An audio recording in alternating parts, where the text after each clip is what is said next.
이젠 맨주먹이 아닌 무기전입니다.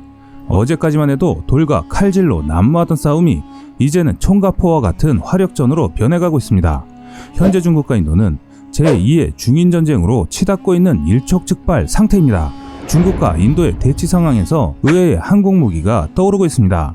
바로 K9인데요.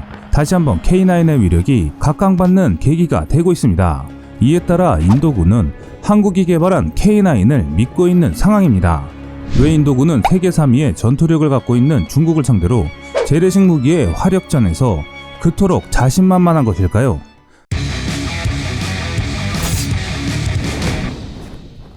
중국 정부가 관영 매체를 통해 지난 9일 입장을 발표했는데요. 중국은 인도와 전쟁 상황에 강력하게 대비하고 있다라며 어떤 대응에도 자신 있는 스탠스를 유지하고 있습니다. 중국과 인도는 지난 6월에도 히말라야 국경에서 충돌해 수십 명의 사상자를 내며 몽둥이와 투석으로 현대전이라고는 상상하기 힘든 전투를 수차례 치렀습니다. 하지만 이번은 다릅니다. 중국군과 인도군 사이에서 이번에는 총격이 오갔으며 양국은 서로 1996년 맺은 협정을 위반하고 사격을 가해 군사적 긴장감이 최고조에 달하고 있다고 현지 언론은 보도했습니다. 총질 몇 번 하는 게 뭐가 그리 대수냐 하시는 분들도 계시겠지만 중국과 인도는 다른 나라들과 조금 다른 상황입니다. 인도와 국경을 348km 접하고 있는 중국은 히말라야의 험준한 산과 깊은 계곡 때문에 경계가 명확하지 않다 보니 주장하는 영토와 실질적인 관할지가 차이가 나 충돌이 끊이질 않는데요. 1962년에는 국경 분쟁이 전쟁으로까지 치달아 한 달간 인도군 3천여 명이 숨지면서 인도가 완패한 적도 있습니다. 그러나 아직까지도 국경선이 확정되지 못해 양측 군인들이 관할하는 실질 통제선으로 대치하고 있는 상황인 것이죠. 14개국과 국경을 맞대고 있는 중국은 힘을 무기로 팽창적인 대외 정책을 펴다 보니 주변국들과의 갈등이 빈번히 일어납니다. 그런데 여기서 중요한 점은 중국, 인도 모두 핵무기 보유국이라는 것입니다. 이런 이유 때문에 중국과 인도는 물리적인 충돌을 자제하고 있으며 재래식 공격 무기도 서로 사용하지 않기로 했었는데 이런 상호 약속이 몇십 년 만에 깨진 것이죠. 양쪽 주장은 다르지만 국경에서 총기가 사용된 정황만은 분명해 보입니다. 사상자가 나오거나 물리적 충돌이 이어진 것은 아니지만 양국 국경에서 총기가 사용된 것은 매우 이례적인 상황입니다. 자오리젠 중국 대변인은 이날 이번 총기 사용과 관련해 1975년 이후 평화를 유지하던 양국 국경에서 처음 일어난 일이다 라며 밝혔는데요.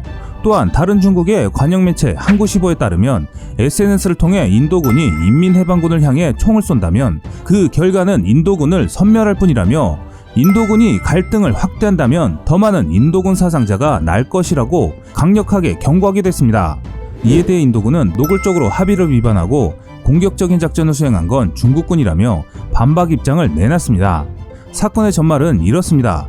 인도군 진지가 위치한 국경 전방 지역에 접근한 건 중국군이었고 인도군이 설득에 나서자 중국 인민해방군 군인들이 공중에 총을 몇 차례 발사했다고 밝혔습니다. 이처럼 중국과 인도 양측 간의 군사적 긴장감은 최고조에 달해 제2의 중인전쟁이 발생하는 건 아니냐며 두 나라의 긴장감은 최고조에 달하고 있습니다. 그럼 왜 이토록 중국과 인도는 국경지대 근처에서 끊임없이 싸우고 있는 것일까요? 현재 중국과 인도의 국경선을 그은 건 영국입니다. 1911년 중국에서 청제국이 완전히 몰락하자 1913년 인도와 접해있던 티베트가 독립을 선언했으며 영국은 이를 받아들여 1914년 인도와 티베트의 국경선을 확정하는 조약을 체결합니다. 티베트를 통해 남하하는 러시아를 견제할 계획이었던 것입니다. 이 국경선을 확정하면서 인도 티베트 국경선은 히말라야 산맥의 많은 부분이 인도로 넘어가게 됩니다. 중국은 이 국경선이 식민지 시대에 맺은 불평등 조약이라며 인정하지 않았고 반면 인도는 자국에 유리한 이 라인을 국경선으로 주장하고 있는 것입니다. 중국과 인도는 이 국경선 문제로 1962년 약 한 달간 전쟁까지 벌였으나 아직까지 국경선을 확정하지 못하고 있는 상태입니다. 또한 1975년 4월에는 중국군의 매복 공격으로 인도군 4명이 사망하는 사태까지 발생하게 됩니다. 그 이후 1996년 실질 통제선 반경 2km 이내에는 발포해서는 안 된다는 양측 간의 합의를 하게 되었으나 이번 양국 간 총격전으로 45년 만에 총격전이자 24년 만의 합의가 사실상 파기되는 것입니다. 이처럼 중국과 인도의 영토 분쟁 상황 속에서 6탄전을 시작으로 총기까지 사용하게 되면서 인도군은 한국산 비밀무기를 다시 국경 지역에 전진 배치해야 한다는 움직임이 포착되고 있습니다. 인도는 중국과의 분쟁에 앞서 오랜 기간 동안 파키스탄과도 분쟁 중인 나라입니다. 인도 정부는 지난 2017년 한국의 방산업체 하나디펜스로부터 K9 100문을 수입하겠다는 계약을 맺었으며 초도 물량 10문은 한국에서 바로 생산하여 인도에 직송하고 나머지 90문은 인도가 하나디펜스 기술을 이전받아 현지에서 직접 생산하는 계약입니다. 2018년 말에는 인도가 한국으로부터 10문의 K9을 성공적으로 인도받아 파키스탄과의 국경 분쟁 지역에 즉각 배치하게 되었습니다. 파키스탄의 경우 이때 당시 중국으로부터 SH-1 155mm와 미국으로부터는 M109A5형 중고 자주포를 대량으로 들어와 인도의 접경 지역에서 운영하고 있었습니다. 미국산 자주포는 성능이 떨어지는 기종이기 때문에 사실상 이 지역은 중국산 SH-1 대 한국산 K9의 대결 구도를 띠고 있는 것이나 마찬가지였습니다. 그러던 2019년 인도와 파키스탄 간에 실제로 무력 충돌이 발생했는데요. 미국의 M109를 제외하고 파키스탄은 SH-1을 36문이나 운용했음에도 불구하고 인도가 운영하던 단 10문의 K9에게 처참하게 패하고 말았습니다. 이때 밝혀진 바에 따르면 중국제 SH-1의 경우 장거리 사격의 정확도에 심각한 문제가 있었고 자동화와 조작 편의성 등 다양한 문제점이 발견되었습니다. 반면 한국 K9은 특유의 기동성, 최신의 복합장갑, 높은 타격 정확도, 최대 사거리 40km라는 스펙으로 파키스탄군을 압도했습니다. 목표물 탐지 후 단 15초 만에 3발을 연사하여 반격해내는 K9의 전투력 역시 인도군이 파키스탄을 제압하는데 큰 역할을 했습니다. 그런데 이때 당시 싸움과는 상관없던 중국이 상당한 충격을 받았습니다. 솔직히 중국은 자신들의 SH-1이 한국의 K9을 압도할 것이라고 생각했었는데 제대로 대항할 여지도 없이 패배했기 때문인데요. 이로 인해 또다시 중국의 무기는 세계적으로 짝퉁 무기라는 것을 확인시켜줬기 때문에 자존심이 무척 상했던 것입니다. 중국은 파키스탄의 SH-1보다 훨씬 좋은 성능의 SH-2로 155mm 236문을 수출하였습니다. 한편 파키스탄의 입장에서는 인도에 비해 예산이 턱없이 부족하다 보니 별다른 선택지는 없었는데요. 중국의 자국 방송에서는 중국의 신형 자주포를 도입한 파키스탄은 이제 한국에 K9을 배치한 인도를 압도할 것이다 라는 말을 할 정도로 자신감을 내비치고 있습니다. 또한 SH-1의 사거리는 K9보다 10km 이상 길고 초장거리 포탄을 사용한다면 100km까지도 타격이 가능하기에 K9을 장거리전에서 압도할 수 있을 것이다 라고 말했습니다. 그러나 실상은 장거리 포탄을 사용했을 때 이마저도 사거리가 10km 늘어날 뿐이었습니다. 일반 랩탄을 사용했을 때는 K9의 사거리의 절반인 20km밖에 되지 않았을 정도로 역시 중국스러운 성능을 세계에 알리는 무기가 됐을 뿐이었는데요.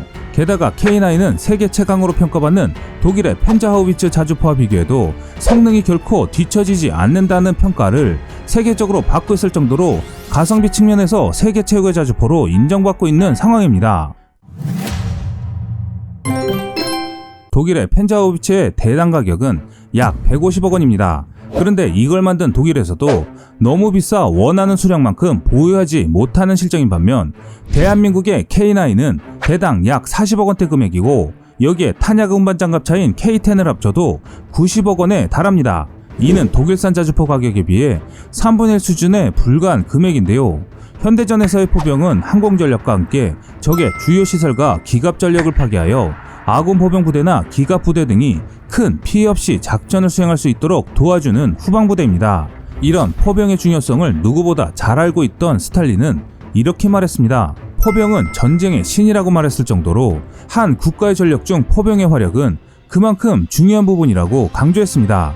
이 말은 다시 말해 현대전장에서 포병의 역할은 전쟁의 양상을 바꿀 수 있는 매우 중요한 전쟁 무기체계라는 것을 의미합니다. 이처럼 한국산 K9 자주포는 다양한 기후와 지형이 존재하는 한국의 지리적 특성상 사막에서 설원까지 웬만한 작전 환경에서는 전부 운용이 가능하도록 설계된 만능 자주포입니다. 이 때문에 2001년 이후 한국의 K9은 세계 각지에 수출되어 현재까지도 지속적으로 수출되고 있는 상황이며 2001년 이후에 전 세계 시장에서 점유율 50%에 육박하는 수치를 자랑합니다. 터키, 폴란드, 인도, 핀란드, 노르웨이, 에스토니아 등의 국가에 수출됐으며 핀란드에서는 이것을 인도받은 후 시민들 앞에서 자주 포행진 행사를 할 정도로 상당히 만족한 모습을 보였으며 노르웨이에서는 K9이 설원에서 아무런 문제 없이 훌륭하게 작동된다는 것을 증명하는 영상을 공개하게 됐습니다. 또한 지난 3일에는 하나디펜스와 호주군이 K9 자주포 30문과 K10 탄약 운반장갑차 15대, 기타 지원 장비 등 총 1조 원 규모의 수출 계약을 발표하게 됐습니다. 이처럼 한국산 자주포 K9이 전 세계 만방의 위용을 자랑한 가운데 중국과의 국경 충돌로 인해 어느 때보다도 인도에서는 한국산 무기에 대한 관심이 매우 높아진 상태입니다. 인도군은 K9을 보유하고 있다는 것 자체만으로도 중국과의 국지전에서 자신감을 내비치고 있습니다. 만약 인도와 중국의 접경 지역에서 분쟁이 더욱더 격화되어 인도군이 새로 생산해내는 K9을 국경 지역에 전진 배치하게 된다면 중국이 한국산 K9 자주포 화력을 직접 피부로 체감할 수 있는 계기가 될 것입니다. 한국의 K9 자주포는 전쟁의 신이라 칭하는 포병의 핵심 전력이며 이는 세계적인 유수의 자주포 속에서도 그 빛을 발하는 진정한 한국의 명품 무기로 자리매김하고 있습니다. 대한민국의 강력한 무기들은 이미 그 우수성을 널리 인정받고 있습니다. 지금까지 세상의 모든 군사 무기를 얘기하는 꺼리튜브였습니다. 시청해주셔서 감사합니다. 구독과 좋아요, 알람 설정은 좋은 영상을 만드는데 많은 힘이 됩니다.